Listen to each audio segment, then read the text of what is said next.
waren Sie beim Grafen Danilo? Mit Verlaub, Graf Danilowitsch war nicht zu Hause. War er im Club? Mit Verlaub, Graf Danilowitsch war auch nicht im Club. War er bei seiner Geliebten? Mit Verlaub, bei welcher? Ach Gott, wären Sie doch zu hell. Mit Verlaub, dann wäre ich noch nicht hier.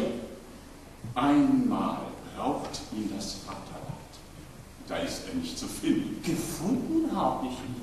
Allerdings im Maxim, in Grisette. Und er lässt dem Vaterland einen schönen Gruß ausrichten und er käme, sobald er wieder nüchtern sei.